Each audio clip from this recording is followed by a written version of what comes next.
میرے نبی نے ایک کالے گورے جوڑے، عرب عجم جوڑے، مرد عورت جوڑے، چھوٹے بڑے جوڑے، امیر غریب جوڑے، سردار اور رعایا جوڑے، اور ان کو اپنی محبت کے خوبصورت سیمنٹ سے ایک امت بنایا، ایک گھر بنایا، اور یہ اپنے ہی ہاتھوں سے ٹوٹ گیا، ہمیں غیروں نے نہیں توڑا۔ جب قومیں زوال کا شکار ہوتی ہیں تو اوروں پر الزام دھرتی ہیں۔ جس قوم میں ظلم ہو اس کو کسی سازش سے مارنے کی ضرورت نہیں ہے، جس قوم میں جھوٹ ہو انہیں کسی دشمن کی ضرورت نہیں ہے، جس قوم میں دھوکہ ہو اسے کسی دشمن کی ضرورت نہیں ہے۔ جب میرے دیس کی تجارت میں دھوکہ ہے، میرے دیس کی عدالت میں ظلم ہے، میرا طاقتور ظالم ہے، میرا غریب بھی ظالم ہے، میں طاقتور کو گلہ نہیں دیتا ہوں، میرے دیس کے گھر گھر میں جھوٹ ہے، ہمیں کسی بھی سازش کی ضرورت نہیں ہے۔ ہم نے اپنے ہاتھوں سے کشتی ڈبو دی ہے، اپنے ہاتھوں سے بادبان چوک کر دیے ہیں، اپنے ہاتھوں سے اس کے پھٹے اکھیڑ دیے ہیں، یہ کسی سازش کا شکار نہیں ہے، اپنی بد اخلاقی کا شکار ہے۔ تو میرے بھائیو، میرا اللہ اس روزے سے ایک ہمدردی پیدا کرنا چاہتا ہے، ہم اوروں کا غم اٹھانے والے بنے، اوروں کا دکھ سہنے والے بنے، اوروں کے لیے درد مند ہونے والے بنے۔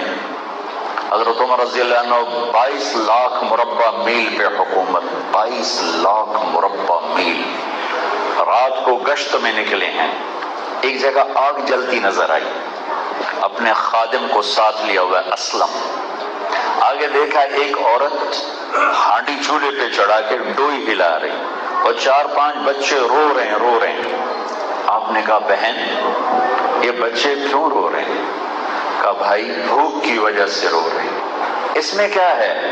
اس میں تو کچھ بھی نہیں، پانی ہے، صرف ان کو بہلانے کے لیے اوپر رکھا ہوا ہے کہ دیکھو میں ابھی بنا رہی ہوں، پکا رہی ہوں، روتے روتے سو جائیں گے۔ میرا اور عمر کا اللہ کے ہاں ہی فیصلہ ہوگا۔ تو عمر رضی اللہ عنہ رو پڑے، فرمایا عمر کو تیرے حال کی کیا خبر؟ کہ پھر ہمارا خلیفہ کیوں بنا ہے جو ہمارے حال کی خبر ہی نہیں لیتا؟ تو عمر رضی اللہ عنہ نے دوڑ لگائی اپنے خادم کے ساتھ، بیت المال سے سامان اٹھایا، بوری بھر لی، اٹھانے لگے تو ان کے خادم نے کہا جی میں اٹھاتا ہوں۔ فرمایا قیامت کے دن بھی میرے بوجھ اٹھا لو گے؟ یہ عمر ہی اٹھائے گا۔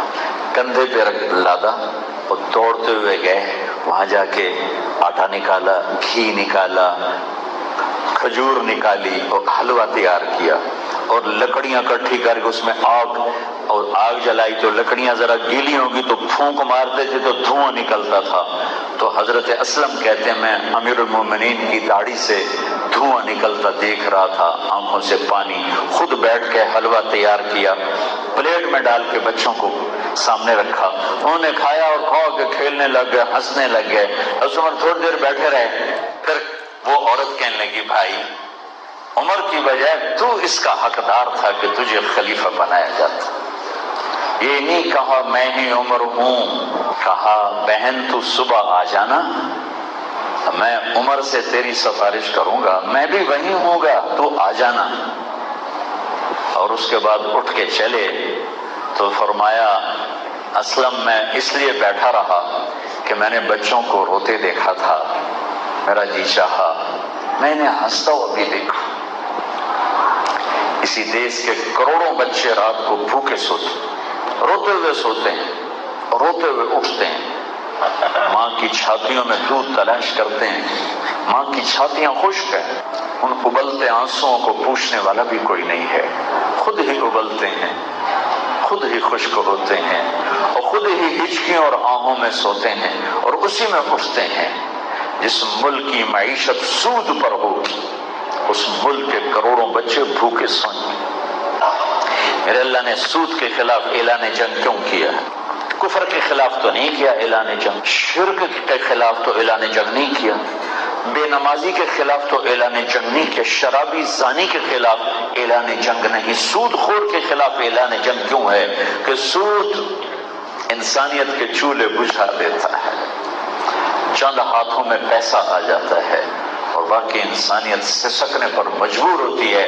اور میرے اللہ کو کافر سے بھی پیار ہے کہ اس کی مخلوق ہے، اس لیے اللہ نے کہا تجھے میرے بندے دے چولہے بجھائیں، میرا رسول توڑے نال رل کے جنگ کرن کے تیار ہو جاؤ.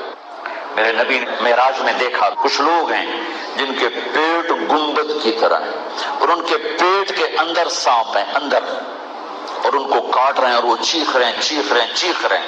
آپ نے کہا یہ کون لوگ ہیں؟ کہ یہ سود کھانے والے، سود دینے والے نہیں، کھانے والے. یہ سود کھانے والے ہیں یا رسول اللہ، ان کے ساتھ یہی کچھ ہوتا رہے گا.